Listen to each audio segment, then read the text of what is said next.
যারা 26 ব্যাচ আছো, যারা 27 ব্যাচ আছো, স্পেসিফিক্যালি বললে যারা স্কুলে এখন ক্লাস 9-এ এবং ক্লাস 10-এ পড়াশোনা করতেছো, তোমাদের জন্য একটা বিশাল ভয়ানক সাবধানতা ভিডিও এটা হইতে যাচ্ছে। একটু মনোযোগ সহকারে দেখবা, কারণ তোমাদের সিনিয়র ব্যাচ অলরেডি একদম মারা খায় ভূত হয়ে গেছে।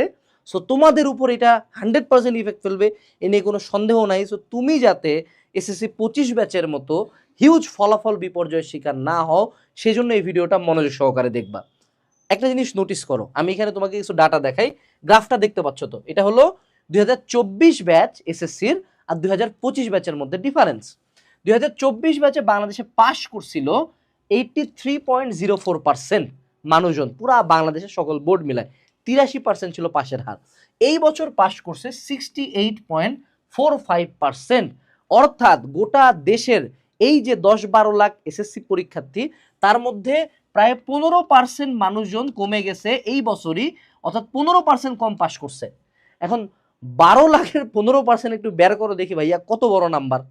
চিন্তা করছো যে লিটারালি এত বড় একটা ডিক্রিজ হয়ে গেছে পাশের হারে। আমি কিন্তু জিপে 5 যাইও নাই, কিন্তু এরা কিন্তু পাশ করতে পারে নাই।